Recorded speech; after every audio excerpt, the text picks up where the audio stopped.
Hey there, how's it going? Another QEDTalks here, and this time I've got NoNat, another YouTuber and content creator and all of that good stuff. So let's get into it. Hey NoNat, thanks for coming on. Hello, thanks for having me. I'm psyched to talk about whatever it is we're going to talk about. I only semi-ever know the way that these go meander. I feel like it's the way to do it, though. If you go in too prepared, it's going to be very robotic and static. Whereas just like going down the conversational river, like a nice little raft making its way through. I'm going to stop this metaphor here. Let's move on. All right. So this is NoNat. If you want to tell a little bit, the channel a little bit about yourself, sure. Feel free to do so. Yeah. My name is NoNat. I run the YouTube channel NoNat Ones, where I talk about mostly Pathfinder 2nd Edition content. Sometimes I stretch my wings and the YouTube algorithm punishes me for it, but I mostly talk about the game. I explain the rules and give guides and character creation and all that jazz. Though lately, especially depending on when this goes up, I've been leaning a little bit more into going back to doing the comedic skits that I really, really love doing. So that's been a lot of fun. Yeah, I've always wanted to do stuff like that, but I'm lazy and broken, so I haven't gotten into it so much. What I found is, again, laziness and sometimes even like not spending money breeds more entertaining and creative videos. I don't know if you're familiar with have you ever watched Pro ZD Sung One? Yeah. Like his comedy skits, they're always like made with just junk lying around the house, the most low budget costumes, but they're just funny as heck. I mean, I gotta admit, like, sometimes you don't need the extras. I mean, I look at Gus Johnson's earlier video, if you know who Gus Johnson is. Yes, like the guy pretending to be a cat with like this like 480p resolution video camera, whatever the fuck he was doing. And yeah, he took off, whatever. Yeah, someone who's taken off doing the same thing is Ryan George, where all of his skits are just him in front of a green screen, sometimes with a weak little costume on, just talking, and just his delivery and timing and writing is just so on point. Like, he's not doing stunts or really doing much funny. It's just him standing and talking to himself, and the guy is just a comedic genius. I guess I just got to get my smooth brain in order and see if I can get a little more creative. I think the best way you can handle comedic content is just doing it. Yeah. Like you're not going to know what works until it works. And even then, you might not be able to recreate it, but you learn, Yeah, like I've had some feedback. Like I was doing a lot of jokes in my Eberron QED videos for a series for a while, and some of the guys are like, "There's too many jokes. Just give me the content. I want to know what Eberron's about." Those are my favorite comments. like a lot of people think that these YouTube channels, especially if they happen to make a video that is a little more informational, like the video is a lecture. Like, it's not just a lecture. Like, at the end of the day, we are still, I inject my personality into every video I make. And so one of my favorite memories, just because it made a lot of people mad, and I feel bad laughing at it, but it was my live stream covering a new book that came out for Pathfinder. I don't remember which book it was exactly, but it was at the height of a meme in my community regarding The Mummy in 1999 starring Brendan Fraser.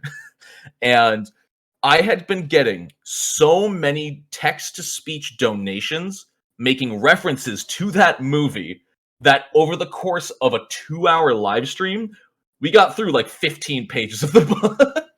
Damn. And I was getting so many hate comments, not even on the stream, but like the VOD. Like after. Where people are commenting like, "Oh, thanks for wasting 2 hours of my life." I'm like, you don't have to watch it, dude. Yeah. After 20 minutes, I mean, you probably know where this is going. You could stop. Right? Yeah, I get that. I get that. Especially with someone that has like the live streams and like the live plays for RPGs and stuff. Like the videos get long, and yeah, sometimes someone will be like, "I just watched that for 4 hours and I wasn't impressed." I'm like, "Well, you watched it for 4 hours. Thank you for the view hours. Have a good day." Thanks for the watch time. Have a one. See you later. Yeah, honestly, the YouTube comments out there, like you just got to choose which ones you ignore. And if you ignore someone, you might lose a viewer, but chances are, if you ignore the ones that are being negative towards you, even if they leave, way more better viewers will come to take their place. I actually had a video lately that got some attention on another channel, and this is when I knew that I'm starting to get attention. They're like super right wing. I don't want to go into it too much, but I know exactly what you're talking about. I did like a review of the editions of Dungeons and Dragons. Okay. And they did a 6-hour response video picking apart my video. And they have like 50,000 followers or something. I ended up getting like hundreds of death threats. Wow. I can confidently say I've never gotten a death threat. I got hundreds. Oh my god. I was like, oh my god, I made it. Yes. Yes. That's just one of those like 50 different checklists, like porn bots in the comments, check. Death threats, check.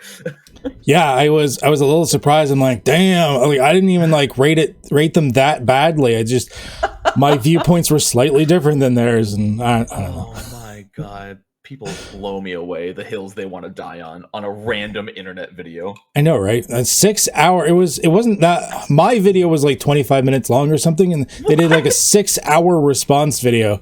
It's like, well, all right, sure. A little overkill. Oh god. So, getting into RPGs here. Well, I guess we'll get back on track for at least a moment till we derail yet again. Getting back into this. So, when you first heard about role-playing games, like how did you first get into it, and did you have any preconceived notions about RPGs before you started?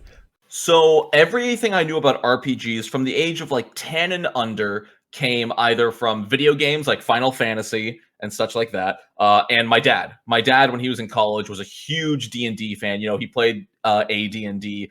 He still has the rule books in his basement, which is awesome. Mm-hmm. And, you know, he'd tell me stories about, you know, the different games he'd run, the different games he'd play as. And so he's the one who sort of explained the entire dynamic of the game to me. You know, there's a game master. He controls the world. There's players. They each control single people. Here's how it works. So by the age of really 10, I knew how the game worked, but I wouldn't actually play it until I was about 17 years old. Okay. And I always love telling this story because it was the worst D&D experience of my life. Oh, shit. Let's go. Yep. So it was me and my girlfriend at the time and a few of her friends. And one of those friends had a very, very heavy crush on her at the time. But of course, we were dating. Oh. And he was also the dungeon master. Oh, no. So he made my character's life a living hell on purpose. Like, we were playing as like captives on a pirate ship being put to work, and like I just remember, like, in combat he would pretty much only attack my character. Like, when I failed things would go horribly wrong, and I just walked away from it being like, that wasn't as fun as my dad told me it would be. Damn.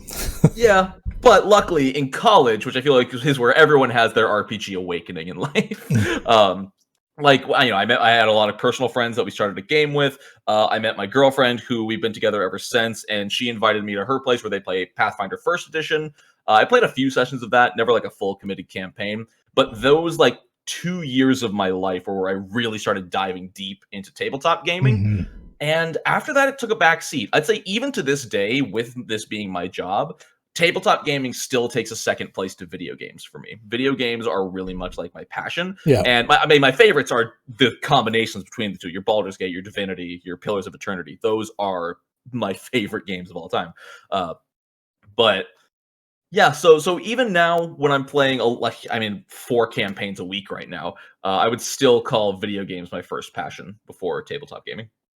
Okay. I mean, they tend to connect pretty closely. Like, I like the table. I feel like so much inspiration in so many modern video games basically comes from tabletop RPGs. You look at anything with even like, I mean, everything under the sun has RPG elements in it these days.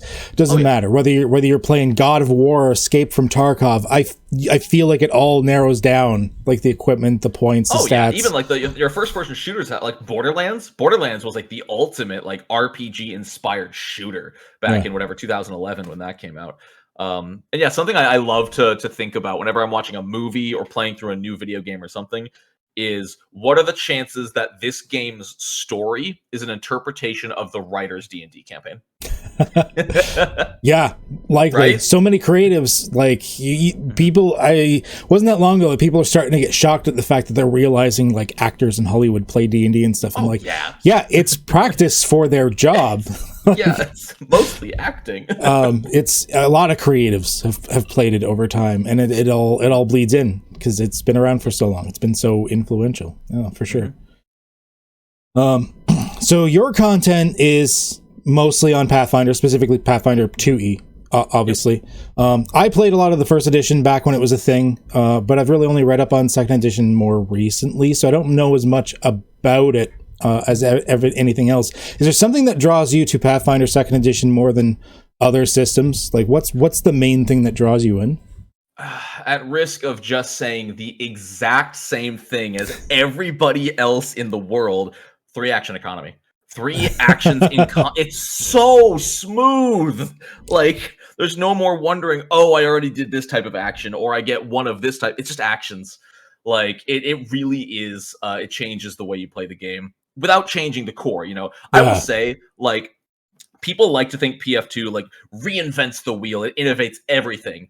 It's still a role-playing game, you know? It's the role-play aspect is still going to depend more on your table than anything else, which is what's so fascinating to me about the tabletop role-playing game market, is that for something that is so dependent on your table and your specific group, that people fight over the rulings for it. I've always said, like, why are people fighting over something that is completely subjective? Yes.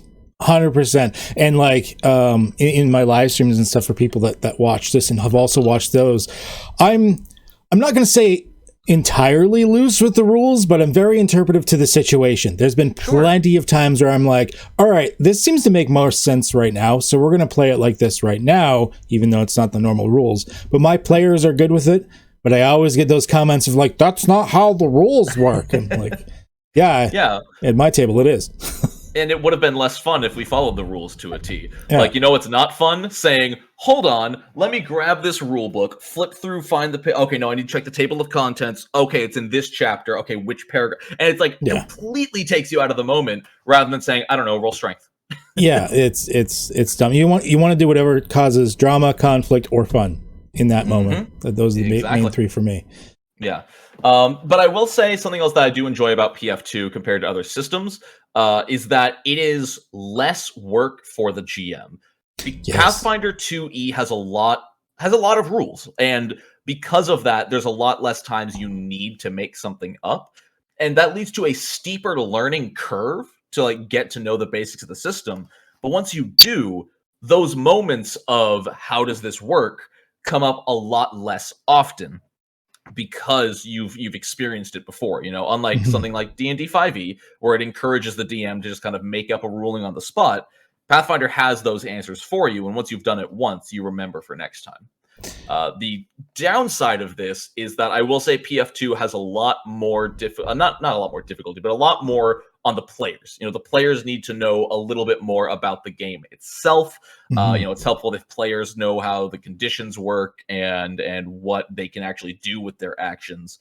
Compared to D&D, where you can just do a lot of very you know, you can role play a lot. You can describe however you want to do things, and there's usually a very gray general ruling you can use for it. It's been a very different beast for me playing with it lately. I've got a live game on Thursdays that I've been tinkering around with it, and then we've done a couple of online live streams with it recently. I've been introducing players to it that have strictly been D&D players, and they're like, oh, this is kind of neat. I like this. I actually had someone just message me. He was making a character in the Foundry setup that I have right now, and he's like, character creation is so smooth. It just worked. It's Legos. It's literally just Legos. Yeah. It's been a very different beast for me because I play a lot of sort of like oddball systems lately. Like my last 2 live stream campaigns have been Cypher and Kids on Brooms. Okay. And I think I did an Aliens thing before that. So like a lot more creative or narrative games, and then going into this like hard crunch has been interesting. But I mean, I've been playing since like the mid 90s. I'm used to hard crunch if need be. Well, that's what's so funny is from the outside, it does appear to be hard crunch. But once you're at the table, you know, I feel like the playing experience is very similar. You know, the system you choose, it feels like you choose it more for what happens outside of gameplay. You pick it for the character creation, you pick it for the character planning, and maybe you pick it for the lore of the world you're going to play in. But honestly, 9 times out of 10, I feel very similar whether I'm a player at a D&D table or a player at a Pathfinder table. One of the things that concerned me at first, but then turned out to be a positive, so I'll say this now, was the wider range of numbers, the scaling of the numbers, because like in something like Dungeons and Dragons, which I don't tend to actually run D&D games much myself anymore, but I do play in a lot of them. And D&D, like you're gonna see like a guy with a +2, and then like later on they might have like a +7. Whereas like in Pathfinder, I'm like, oh yeah, he's got a +2, and then later on he'll have like a +27. Okay, that's a bit different. I thought, oh, that's a wide range. That's going to be kind of messy or chaotic. And then for me, I'm like, oh no, that actually means that you don't have to worry about your level 5 party punching above their weight and raffle stomping that level 14 villain that you just wanted to pop in for a second to like make fun of them, which in 5th edition has happened to me. I like to compare it to the SpongeBob quotes about Krabby Patties, but the only people who don't like the big numbers have never tried it. Like, it's a different experience. I'll give you that. And there are some arguments that hold water. You know, people are upset that 30 level 2 goblins don't threaten a single level 8 fighter. And sure, but they've since like a year ago, they introduced what's called troop mechanics, which are the answer to that. Is if you have 30 goblins, you don't just have 30 level 1 goblins, you put them into a goblin troop, who now always deals damage on saving throws instead of attack rolls, and they become much more of a threat again. And they're super interesting to fight because they're resistant to like single target damage, but they're weak to AoE damage. It's a whole new kind of threat. So swarm mob mechanics from like other editions and stuff. Yeah, it's a little bit different than a swarm, because like it's really cool because as you deal damage to it, it actually becomes a smaller and smaller creature. That's pretty cool. Until it dies. But yeah, no, I've really enjoyed like being a level 6 character, and then a level 4 enemy happens to be in a fight, and you just obliterate it because you have a few those extra pluses, +2, +4 above it. And at the same time, if you're fighting something that's just 2 levels above you, it can feel so daunting, just for the sheer amount. When you roll a dice and you get like a 23 and you miss, it's horrifying. But I have been finding it way easier to balance, because in D&D, once again, like I've had level 5 characters take on a CR 14. Like, that's not how that math is supposed to work. No. But it is, unfortunately. Whereas, like, yeah, in Pathfinder, if I gave them something higher level, it's going to suck for them. Like, it's very easy to know when your range, how to stick with it. Yeah, and the dice, and this is what a lot of people love. The dice in 5e, I'll say they mean a lot more. You know, I'll say the way the dice roll will mean everything. You know, your level 6 could lose to a level 2 if you keep rolling 1s and they keep rolling 20s, or like 18 to 20. Whereas Pathfinder, if something's high enough level, you might still not hit on a nat 20, which I think is cool. I like that a lot. So while Pathfinder's numbers are actually like way bigger and a bit more extravagant, I think the accuracy of the dice combined with the values actually leads to a slightly more believable situation sometimes, you know, depending on who's fighting who. I thought the math worked out pretty neat for that, because like when you have the lower bonuses at lower level, it is more dependent on that chaotic random chance of the die. But once you start getting into like plus 20 something, the die doesn't mean as much because you're professional. Right. I like you're a lot more consistent. Yeah. I don't know if they meant it from the get-go that way, or if the math just worked out and they're like, yeah, let's go with it. There are some rules that are like universally ignored, which I agree with ignoring them, because some of them are like, oh, this lock should be a standard DC challenge for your character's level. And I'm like, okay, if I'm level 5, that's about a DC 21. If I'm level 10, that's a DC like 27. But technically there are situations where by the rules, you could come back and do the exact same activity 10 levels later, and it would not be any easier. Yeah, I would ignore that one as well. It's really weird. If goblin made a lock out of a bit of twine, and it's like, like, I'm sorry, that's not going to get stronger because I'm stronger. Right, yeah. I think there are rules now for like simple locks, like quality locks, magical locks, stuff like that. But yeah, it's weird. Yeah. Interesting. So I'm guessing I'm going to know the answer to this, since most of your content focuses on fantasy gaming. But is there a favorite genre you like with RPGs? Favorite genre? Yeah, I'm boring. It's fantasy. Give me swords and magic every day. Sometimes throw in something a little bit wonky, like some firearms or something, just to spice it up. But I do still enjoy other genres. A lot more common in video games, but like I'm a huge fan of Call of Cthulhu and Delta Green. Me and my friends have played that a lot this year. It's been so fun. I'm falling in love with systems where your character is not a hero. You are not stronger than the threat you're trying to beat. That's Call of Cthulhu does exactly that. Call of Cthulhu, you are always playing defensive, and it feels cool. I've only gotten to no, I played Delta Green. I ran Call of Cthulhu this year, and even Delta Green was it was an interesting little twist because Delta Green, you're a little bit better equipped. You're more like a soldier compared to an investigator. And so, we had pistols, we had a little bit of body armor, and we ended up fighting like a werewolf. And it was terrifying. So you shoot this thing, it doesn't stop. Whereas it hits you once and you're pretty much down for the count. And then you've got all the other things like paranoia or just raw fear that can debilitate your character. Oh, there's so many cool mechanics in those games. I really like that stuff. We've been enjoying a similar thing with the Aliens RPG that came out a few years ago, which there's a reason it won a ton of awards. Oh my gosh! Apparently, I've not played it yet. But it is one of those things that's got some unique mechanics, especially about the stress that happens. It's like as your stress builds up, you get more dice and you're like amped up. You get better at things. Okay. But there's a higher chance if you roll in those stress dice that you just panic and you like unload your clip into a wall and like if you run across a xenomorph, there's a good chance it's just going to kill you.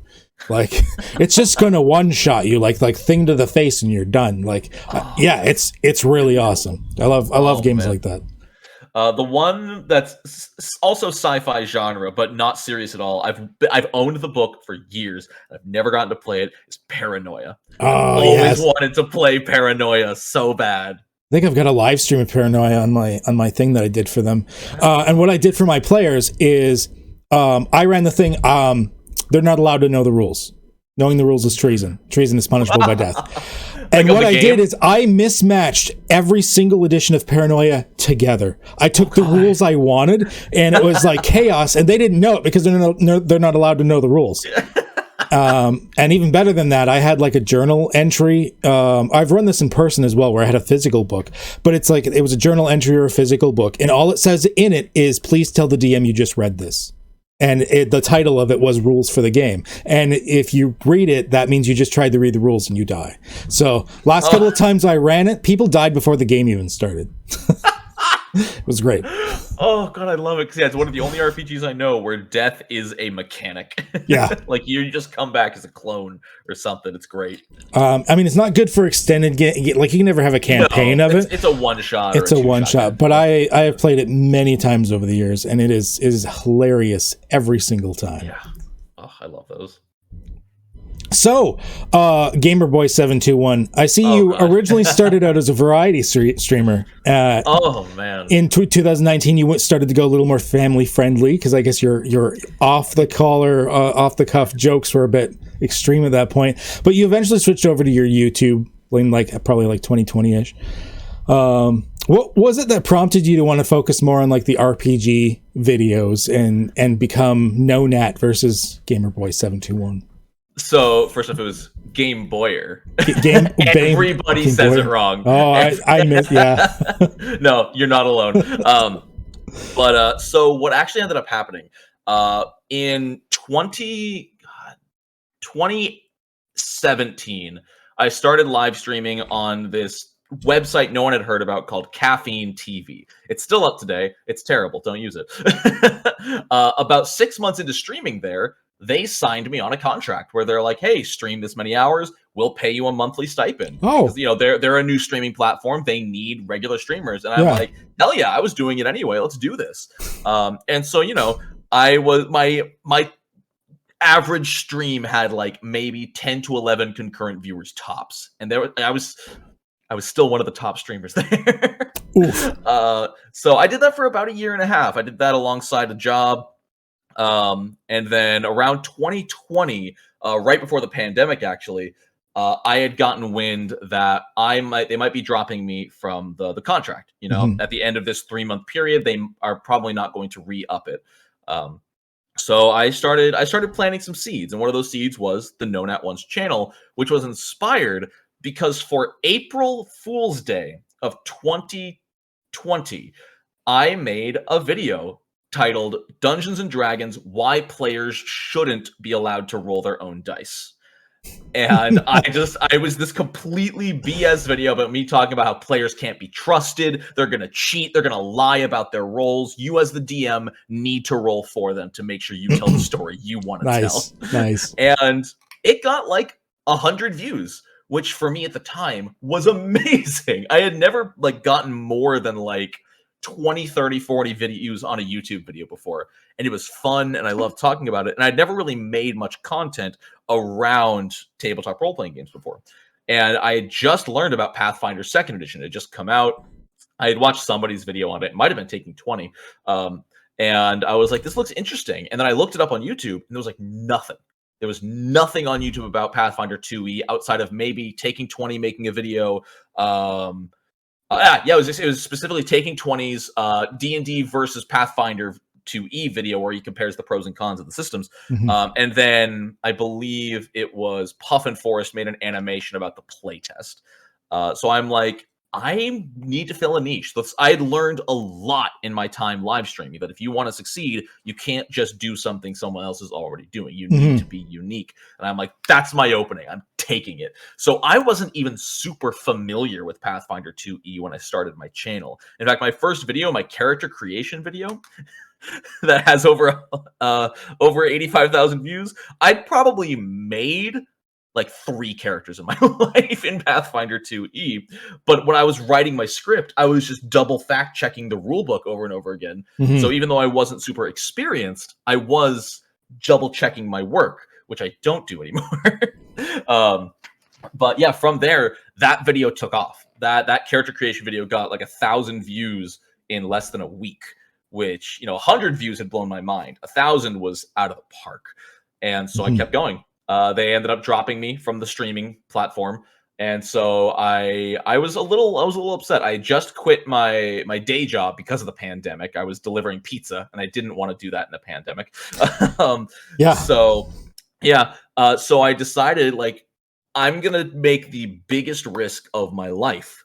And I took out a small business loan, and I just plowed on YouTube. I was making 5 videos a week.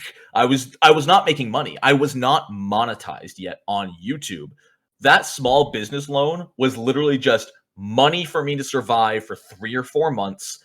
If it doesn't work by then, I have to go back to a day job. Yeah. And I got so lucky, making the videos I did, getting the traction I did. And yeah, I had some really big spikes that first year. I had the Taking 20 response video. I had it was a little bit later than the first year, but I made XP to level 3 in Pathfinder, and then Jacob reacted to that video. So that did wonders for my numbers as well. And I got to the point where I could live off of the revenue my channel was generating between that and Patreon. I was able to pay back that small business loan. And yeah, now we're here. Started from streaming Mario on a nobody website to just past 25,000 on YouTube. That's badass. That's awesome. And then hopefully I'll be going down the same path here. It sounds like we do a lot of the same things. You never know. Best of luck to you. And yeah, honestly, this is the culmination of 13 years of work. When I was 15 years old and I just learned about like YouTube and Let's Plays, I like pointed to my computer. I'm like, that's what I want to do. I want to play video games. I want to talk, and I want to get paid for it. And so I got like a dinky little capture card. I started making the cringiest little Let's Plays of my life. Some of them are still privated, and I plan to do it for some kind of subscriber milestone, maybe 50K or 100K or something, where I'll react to them. See my cringe teen self. Here we go. Yep. And yeah, so I did like nothing for about 8 years and like just no success, but I just kept churning and trying. And then I got into the live streaming, the caffeine, to YouTube, to here. Nice.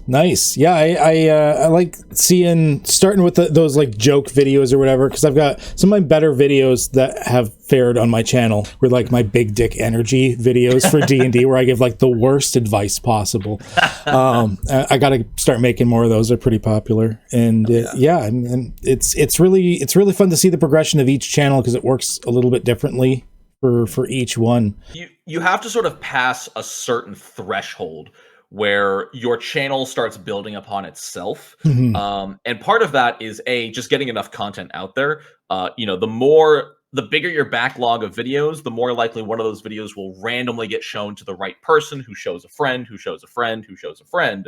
And then the algorithm might pick it up, or it'll see a small spike of videos and just start promoting your channel as a whole. So it's the kind of thing where there's a lot of luck involved, You can manipulate that luck, and the more work you put in and the more videos you make and the longer you do it, the more likely you are for those dice to come up your way. But at the end of the day, it's a lot of dice rolls. Well, it looks like it's been quite a journey coming from, what was it, caffeine.tv? Caffeine.tv. I'd never even heard of that website before I started doing like looking a little bit into your past. I'm like, what shady shit we got?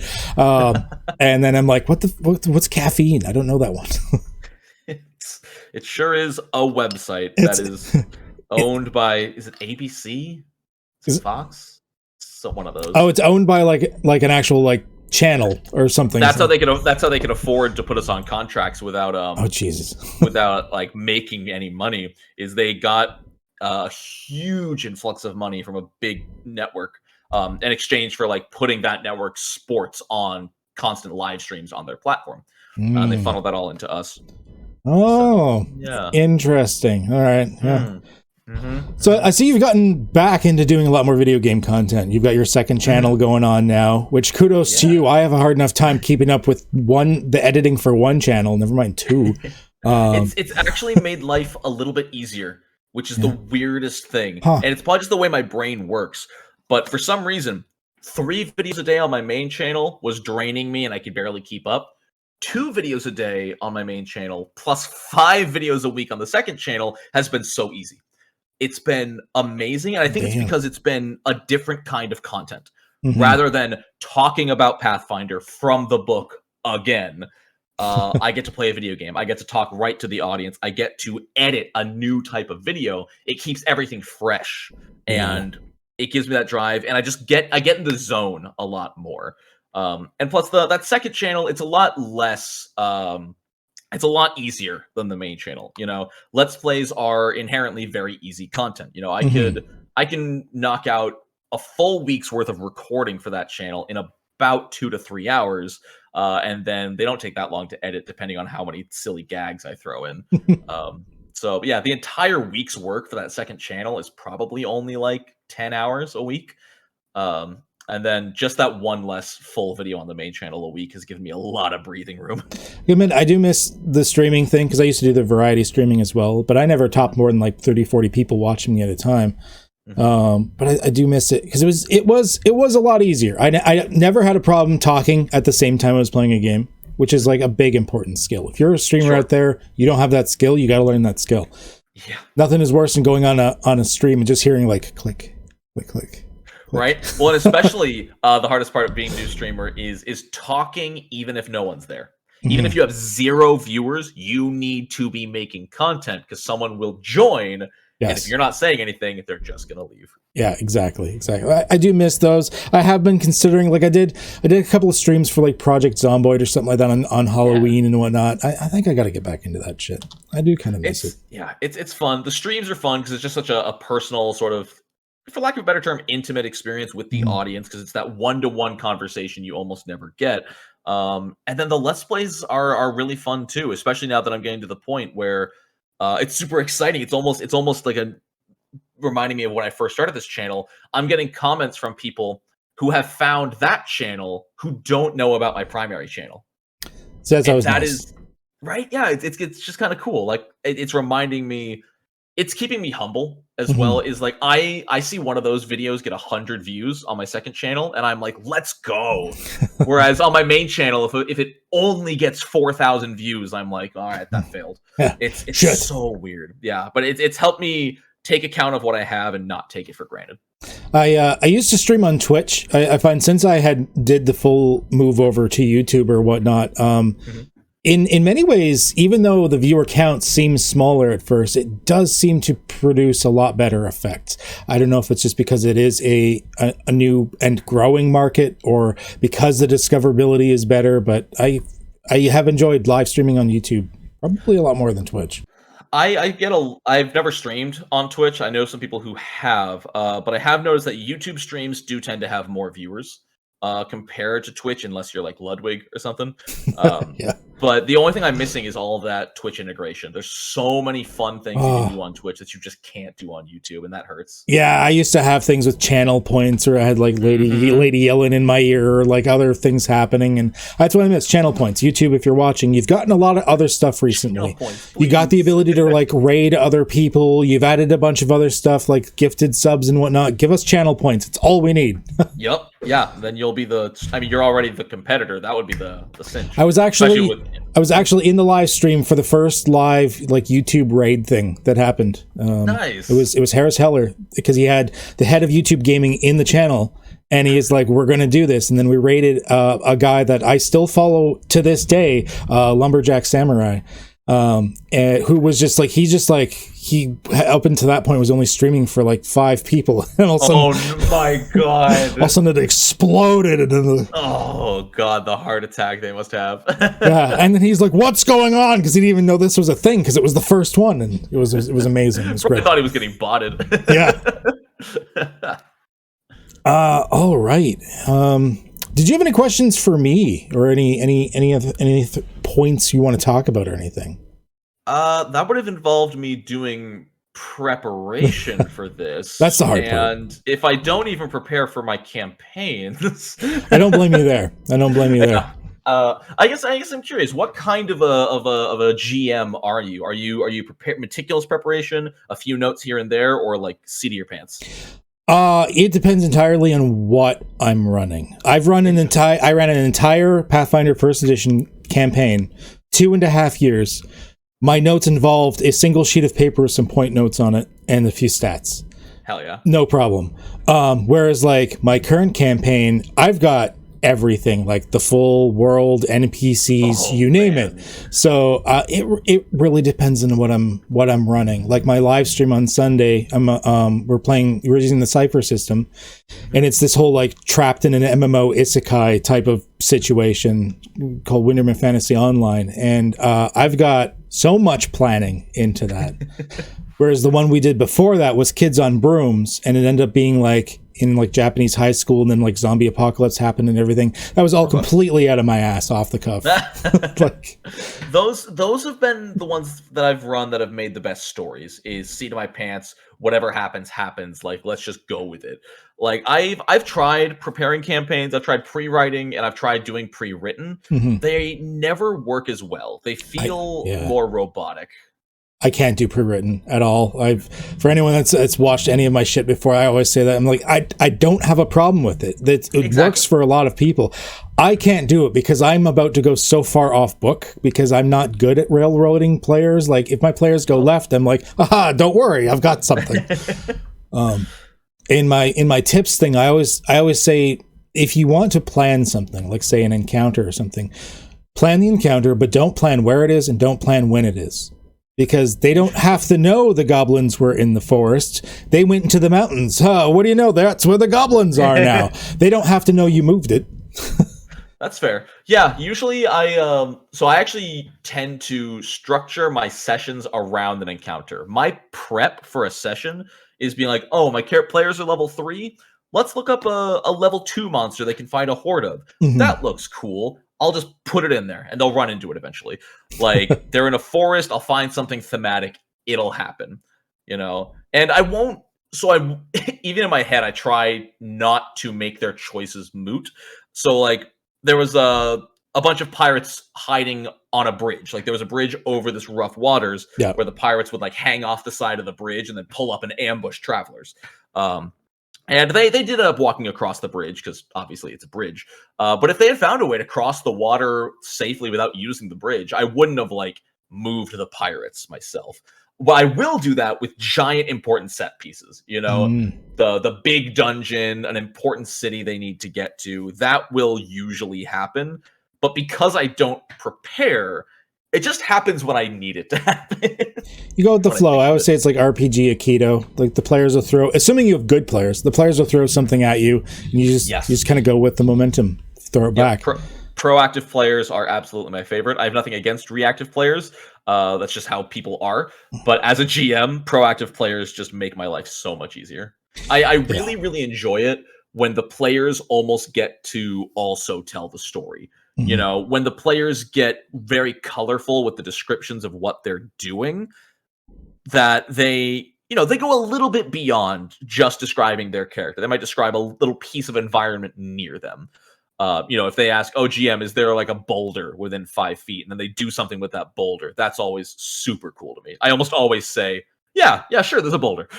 That's why I love systems like Fate and Cypher and stuff, because not only does it promote players to do it, but they actually get tools to actually kind of steal the GM tools for a little while and actually make those things a reality, which is so bloody awesome. I love it. So cool. Yeah. I've gotten really lucky with my players in my Cypher game, the Windermere game. They out of all of the like encounters I've thrown at them, I think the vast majority of them have ended in a non-lethal way. Like the one boss fight, they confused it with facts about canoes until it just like got bored and walked away. Like, because that's possible in Cypher. I don't know. Yeah.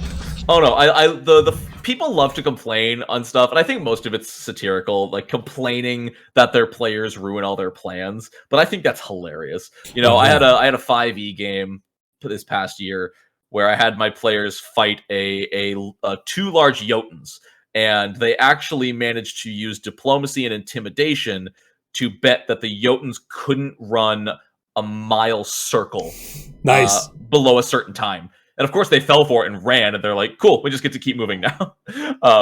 And so I'm like, no, there was supposed to be an encounter here. I have like nothing else planned. So the Jotun's mother showed up. That's nice. And they dropped her to 0 hit points and then healed her back up to make friends with her, and then they had dinner together. That sounds like a good group. It was so much fun. I love there's always little stalling things that you can do. In the one game, I can't believe this worked, but they needed to get into the dungeon, and then they got to the door, and I'm like, oh, they're here a little bit early. What do I do? Oh, okay. So I described the door almost like it was a puzzle where it had like different like circular pieces in it, with a couple of them already having some stones in it with like different elements and everything in it. And then there's a couple of elemental stones on the ground, and I meticulously said, which elements were on which stones and stuff like this. They spent almost an hour and a half or almost 2 hours in real life trying to figure this out before one guy finally asked, can I just open the door? I'm like, yeah, it's not locked.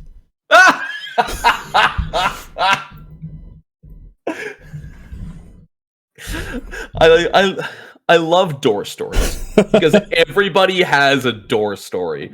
I have a game where it also took us about a real life hour to get through a wooden door. It was in the middle of a cave that was filled with goblins. We're fighting our way through. We kill some goblins. We get to a locked wooden door. The rogue tries to pick the lock and rolls a 1, so their tools break. Then the fighter tries to break the lock by jamming their javelin into it, and their javelin head snapped off in the lock because they rolled a 1. And none of us had a high strength score, so we couldn't break the door down. And finally, one of us was like, wait a second. You're a spellcaster. Just light it on fire. And we're like, yeah. So we lit the door on fire. And then we realized we were in a cave that does not ventilate it. So we had to walk all the way back out the cave and wait like 2 in-game hours for the cave to smoke itself out. And we went back in, and then the rest of the goblins in the cave had just all suffocated. That's pretty awesome. Sounds like the door was gone. Sounds like the DM was willing to go along with that, which I think a DM should be, Yeah. As a DM, I can think of almost it's very rare that I'll ever say, no, according to the rules, I can't let you do that. Like, I might impose penalties. I might make them slightly change their action, but the last thing I ever want to say as a GM is no. I find a player is willing to go along with anything you say as long as you give them a chance. It could be 1,000,000 to 1 chance. It doesn't matter. As long as you wouldn't say no, they'll be like, hey, there's a chance. Yeah. And they're willing to go with it.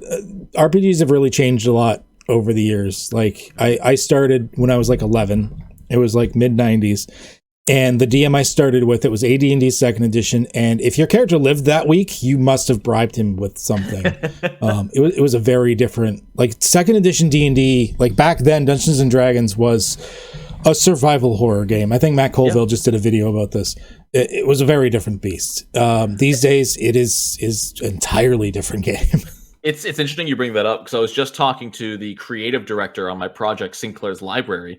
We were just talking about how modern day TTRPGs are storytelling devices with gameplay. And 3.5 and before were war games with story attached. Like they were designed as war games, you know, like the first D&D game. My God, the rules were insane. But yeah, they weren't designed to tell fancy over the top stories.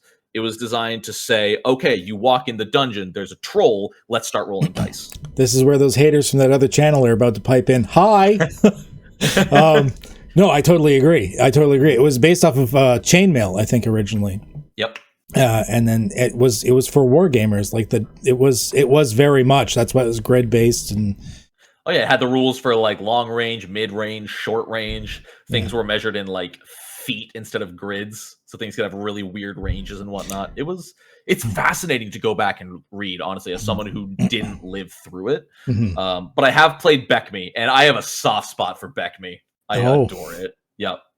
I love my Thaco. I love when dwarf and elf and halfling are classes. Yeah. It's my favorite campaign I've ever run was Beckme. There's a simplicity to it. It's straightforward. You don't have to worry about messiness. You know everything's going to balance out. A lot of people don't like Thaco because it's subtraction. I actually don't have a problem with it.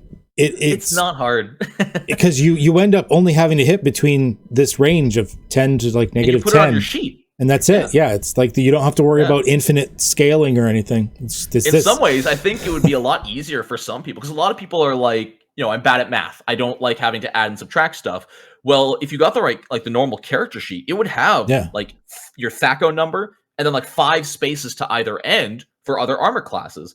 And depending on your level, chances are you're not going to be fighting anything with higher than 5 or lower than -5 armor class. So you just go, I rolled a 17. 17. I miss. Yeah, it's seeing games like Fate and Cypher and stuff, some of my favorite systems these days. I don't think they would have done well in that market back then when you were just getting like the early days of like Rifts and even like the earlier Cyberpunk and stuff like that. A lot of games where it was all about complexity and how many tables of stuff can I fit in there and sub rules, and it was all about I want to say simulationism got really big at one point, and it was all about simulating if something exists in real life, let's make a rule for it. Yeah.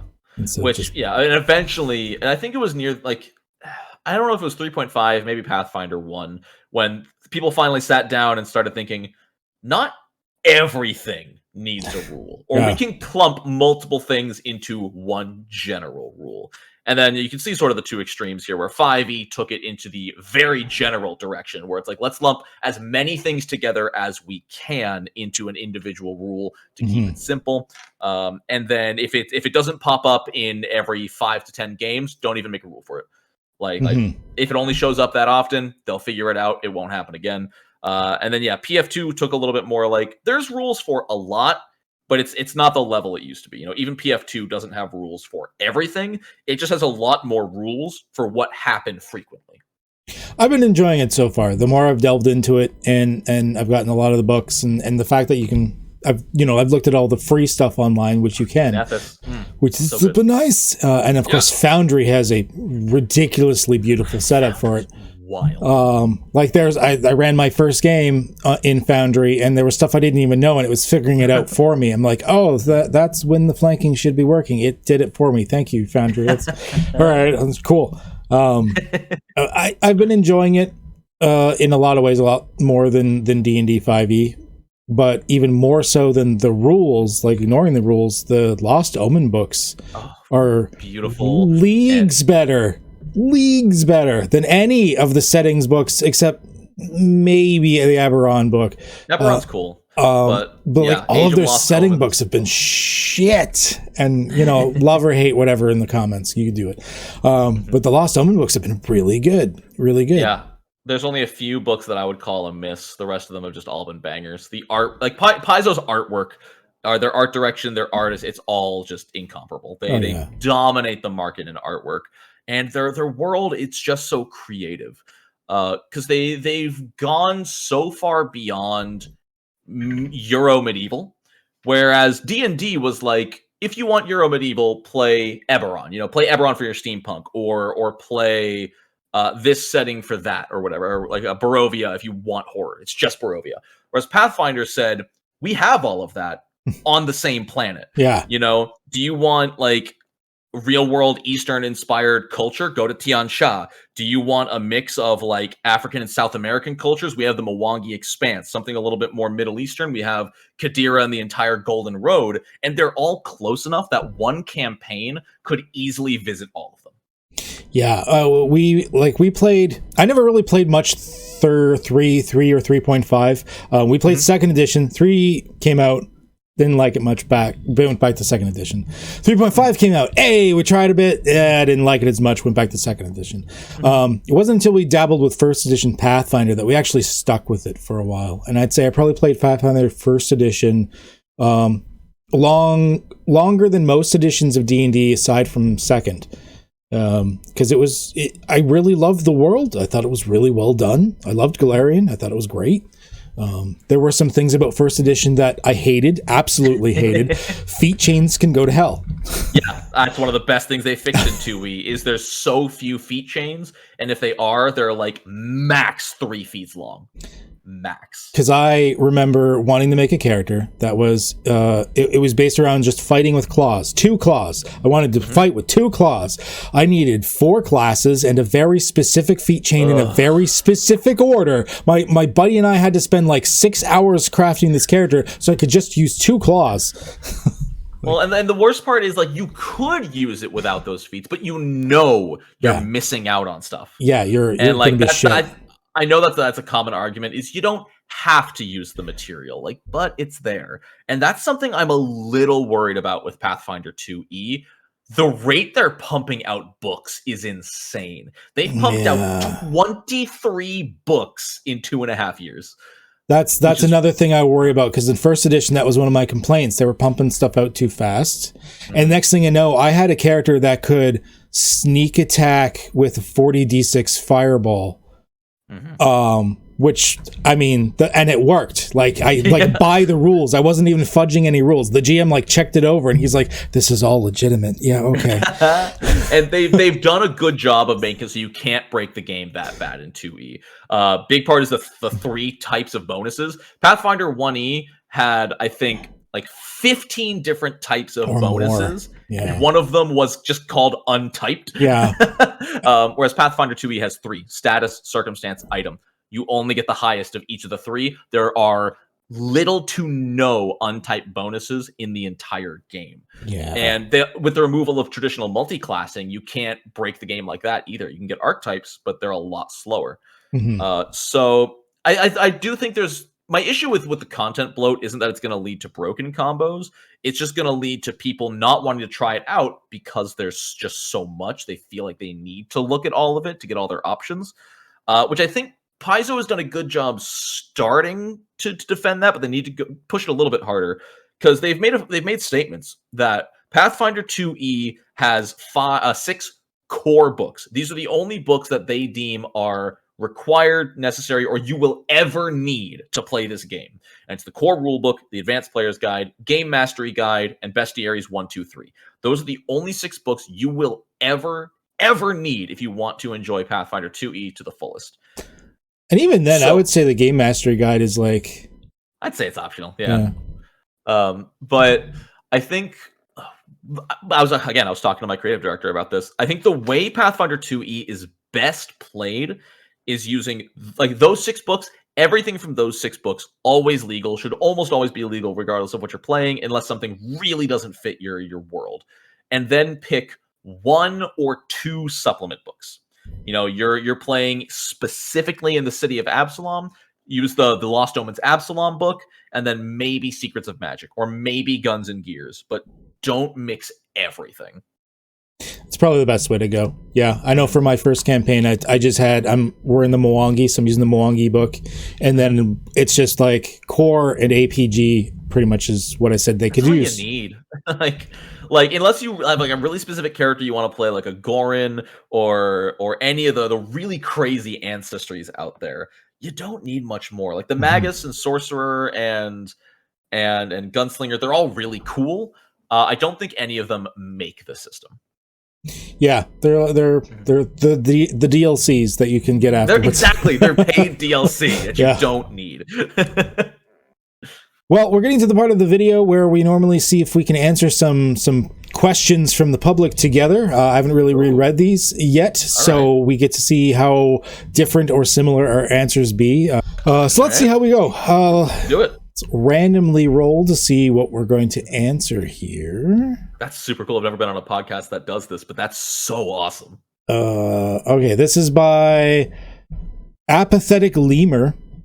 Lemur? Yeah, Lemur, not Lemur. How do you keep track of small things that are triggered on player characters or locations? I have notes for them, but I always forget about them until the moment is past. Are they talking about like traps and stuff? Small things that are triggered on player characters or locations, maybe like effects, or like a passive thing, like persistent damage. Maybe, yeah. Usually I fail. 9 times out of 10, it'll be like, you know, my player's on fire. At the end of their next turn, they take 1d6 damage.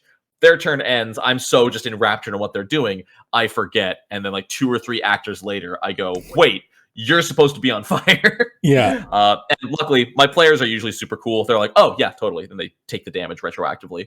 For most tables, I don't know about most tables, but for most people I know, retroactively making something happen is fine, as long as the players get a chance to change what they did afterwards.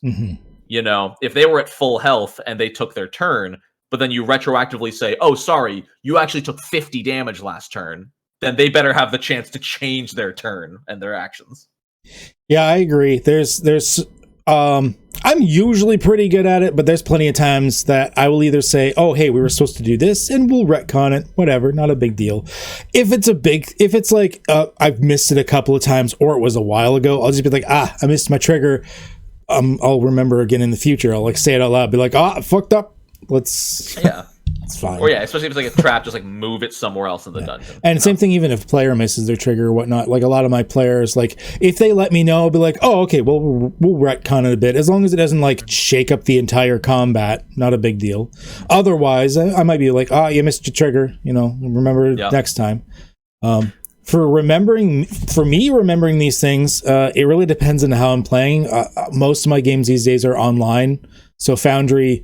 My computer overlord does a lot of the work for me. The little icons, and even like when it's someone's turn, like it pops up being like, this person is the following effects. I'm like, thank you, Foundry. Oh man. In real life, because I've been playing obviously forever and a day, I have a whiteboard with a dry erase marker. Yep. Oh my god. Beside me, it is my most important tool as a DM. Impromptu maps, like making notes on who has what. You have to have one. If you're not playing without one in a live game and you're just doing like pencil and paper, it's not going to be nearly as handy as having a big old whiteboard. Although I will say what the pencil and paper does do, it makes for some amazing memories. I still have like I have a completely unorganized desk here, but some of the papers in here are just battle trackers from old campaigns of just slowly crossing out HP numbers, changing them, whatnot.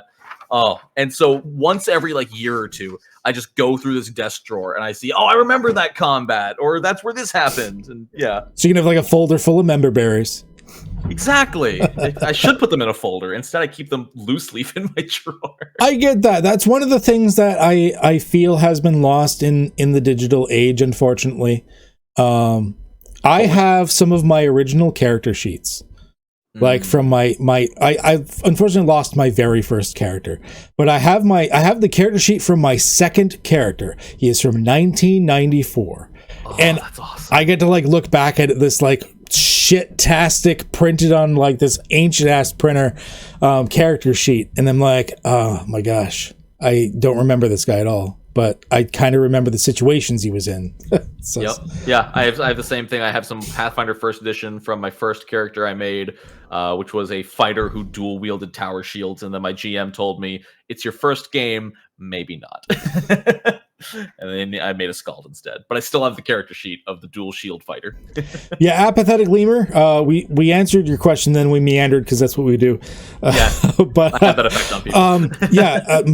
My thing, like you can do, like I think, which DM was it that used like the lids off of like drinks or whatever, the rings off lids. I think it was Matt Mercer or whatever, went on and he just like used like the plastic rings from drinks or whatever, and he would just like throw them on, put it on the mini or something. You can do that. Honestly, I would probably just end up looking at that orange ring and go, what the hell is the orange ring for? Right, what did that mean again? I would more likely just have a whiteboard or write it down on paper if you want the member berries. Yeah, I use Notepad on my computer for stuff nowadays. Yeah, like these days, even when I'm running in person, like I be honest, I have a laptop in front of me, and like my notes are in Foundry now. Like I'm using Foundry, even though it's not a Foundry game. Which, I mean, maybe embrace the digital world. I don't know. That's probably it for that. Other than that, even no matter what you do, you're going to forget sometimes. Oh yeah, always. Doesn't matter. It's your players. Your players are going to know that you screw up. That's fine. That's fine. As long as you don't tell them you screwed up. Yeah. That's one of the first things they teach you as an actor is it's okay to mess up on stage as long as the audience can't tell you messed up. Never show behind the curtain. Never, like there's plenty of times that I've done something, like I've occasionally fudge rolls or something like that, and some DMs are like, I never do that, and I'm like, sometimes I do that if I know it's going to impinge on the fun. I've done it. I will never tell the players that ever. Yeah. Because at that point it feels like less of a game, and you ruin it. And our second question, let's do a second question. What is it? Lowtown Madness. I was like, it's all like jumbled together and hard to read. Lowtown Madness. Whenever my players travel from town to town, I run the usual random encounters, but players don't seem as interested in them anymore. I'm not sure what's changed. Is there a way for me to spice things up? What am I doing wrong? It sounds like they might just be sick of random encounters. It's possible. Like, to me, there's two possibilities here. One, you've overused random encounters to the point where they don't feel random anymore. They feel expected. And it's like, oh, okay, there's some dire wolves again. Guess we'll fight through that before we get to town. The other possibility is you're not giving your random encounters enough flavor or story importance. Mm-hmm. Just because it's a random encounter that was generated off of a table doesn't mean you can't make it work to the story.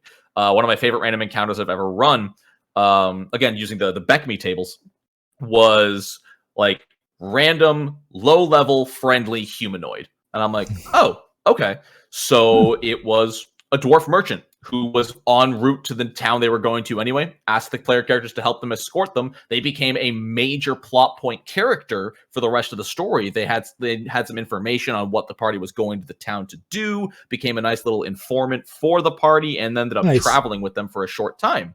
So try to, when you roll a random encounter, ask yourself, is this important? In a campaign, a random direwolf or a random meaningless fight once in a long while is fine. Just to remind your players, oh yeah, this world is deadly, there's things out here. If you're doing one every session or every 2 sessions and it's never important to the plot at hand, that's when it becomes a little bit more mundane and just like, all right, let's get this over with. Yeah, I 100% agree. That's pretty much what I would have went with. If you're just running random encounters because that's what you do, it's the equivalent of running the filler episodes in an anime that everyone hates. You're just filling time. You're just rolling dice for the sake of rolling dice, but it doesn't have any meaning to it. I only use random encounters if in certain circumstances. If they're just in their normal areas, probably not going to roll random encounters. It might have some planned ones. Cool. I'm only going to roll random encounters if they know it's a dangerous location. It's to reinforce the fact that there are wandering dangers here or something like that. If it's like combat encounters. Your other issue may be that maybe your random encounters are, as you said, maybe not flavorful enough. Like you're just being like, I have wolves, sturges, goblins. Well, what about like non-combat encounters? Even little things they might not fully understand. Like I did a couple of random encounters for my group in the live game recently, and one of them was just like lemurs hiding underneath a statue. And then as soon as they approach, if you find out the reason they're doing it is it suddenly starts pouring rain down in the Mwangi jungle, and they were hiding because it was about to start raining. That was it. That was the encounter. Cool. Yeah. Like it doesn't have to be combat. Not always. And you can really get weird with it. One of the most memorable random encounters I've ever had with a GM was my character was just keeping watch in the middle of the desert, and I just heard these footsteps, like these big, deep, booming footsteps. And I thought someone was coming to attack the camp, obviously, because it's D&D. We got to get ready for combat. And I just watched this like gargantuan-sized behemoth of a monster that my character couldn't identify. So I still to this day have no idea what it was. Nice. But like a mile away in this desert, I just got to watch this thing meander through, and it never came back. It was just this massive wandering monster that happened to walk within a mile of the camp while I was watching. No combat, nothing. And the fact that your DM never explained means that he did it right, or she did it right, or they did it right. Mm-hmm. Yeah. Because you should never, like, even after the campaign's done, don't explain those things. It will live in their memories. That I will say can change from table to table. Me and a lot of my friends, we love to geek out about behind the curtain. So once a session ends, the pretenses are off and we'll share things. Mm-hmm. You know, my GM will occasionally just be like, oh yeah, when you hit him that last time, you only had 1 hit point left. Or if he had landed that next attack, this would have happened. We'll share stat blocks of the monsters we fought, just because we're number nerds. We really do love the crunch and to see the actual stats. And it's also really cool, especially in Pathfinder 2e with the huge numbers, to finish a hard fight, end the session, and then see the stat block and be like, this thing had a plus 15 to hit. Yeah, when it comes to mechanics, I have no problems sharing it. But if it comes to mysteries, I like to keep it a mystery. I like to keep That's totally fair. Another warning, of course, with random encounters is if you start pulling in like non-combat random encounters and it's an NPC, the players will make the NPC far larger than you meant it to be. They will latch onto this NPC and they won't let go. Yep. That is what happened to my dwarf merchant. By the way, his name was Bandathar, son of Bandathar, grandson of Banduthar, great-grandson of Bandithar, great-great-grandson of Banduthar. See, already you feel the history there. You feel something's going on. Yeah, I had one time, and my players have never like fully forgiven me for this, but it was their fault. It was a guy handing candy out to children, and he looked kind of creepy, like stringy blonde hair, stuff like that. And it was just like a random off-the-cuff comment, and I was like, ha ha ha, let's move on. Creepy guy giving out candy to children. No. They're like, we're following him. We're going to see what's going on. So like off the cuff, I'm like, all right, I guess we're going to do this. And I had it like they basically like broke into this man's house, followed him home, broke into this man's house and found him standing over this like bloodied woman in a bed and just like murdered him. Only for the woman to wake up and be like, oh my God, what's going on? Oh, where's my savior? Where's the guy that saved me from the bandits? And they're like, guy that what? And come to find out, he was a mentally slow individual that just made honey candies for the children because he liked to do so, and had saved this woman from local bandits, but he didn't have the mental acuity to know what to do with her afterwards, and just had her in the bed. And they home invaded this guy. Yeah. My players hate me because I pull shit like that. Oh God. And that was actually the first campaign that my one player had ever been in too. She was 65 and had her first game of D&D, and that's what happened. Toss her in the deep end. Yeah. All right. Well, I think this has been a pretty good. We're over the hour mark, but it's been pretty good so far. Before we go, what is there anything else happening in your life right now? Any new projects you want to announce or anything like that? Yeah, so the big project's going on right now. The big one is Sinclair's Library. It's a supplement for both Pathfinder 2e and D&D 5e. You can still see the Kickstarter page from when it got funded back in June. And we have our first official playtest almost ready to go. It's pretty much just in the editing phase, making sure, all the I's are dotted, all the T's are crossed, all the grammar's right. Once that's done, we will have content in players' hands. Nice. We are really hopeful for a late Q1 release. Judging by how things are going, it might be a Q2, quarter 2 release of next year. But the stuff that's been made, oh my God, you can see some of the artwork on the Kickstarter and in the updates and whatnot. It is incredible. There's tons of new archetypes, 2 new character classes, at least 1 new playable ancestry / race for 5e. I think there's going to be 2. There's so much, and it's amazing. So that, keep an eye out for that. Follow the Kickstarter over there. And then the other smaller one is my second channel, NoNat Plays, where I'm doing a playthrough of Pathfinder Kingmaker right now. It's a great game, playing through it. We're about 8 episodes in, and there's a lot to get caught up on. So it's really awesome. Yeah, all the links for the stuff will be in the doobly-doo below, so feel free to follow them, everyone. Check it out.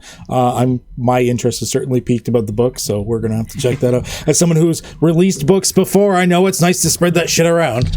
Oh, yeah. It's a lot harder than you think it might be. And it's bad. On Drive-Thru RPG, almost all of the profits I've made from my first book have gone back into buying more books. So, fair. Oh well. But yeah, thank you again for being on to QEDTalks. I think it was pretty fun. It's pretty good. All the links for everything are down below. As always, like, subscribe, as or whatever else I'm supposed to say as a YouTuber. I guess I don't fucking know. Generic, yeah. YouTube stuff. Algorithm. And all of that stuff. As usual, don't forget to come back for Sundays for my live stream. We've got Winter Fantasy Online, or some weeks we do, if players are missing, we'll do a Dungeon Slug or something, which our current Dungeon Slug setup is in Pathfinder. So if you want to see a D&D or Pathfinder done as like a roguelike, join us for those days as well. And I think that's about all we got. So as always, stay healthy, stay safe, and have a good one, eh? Bye.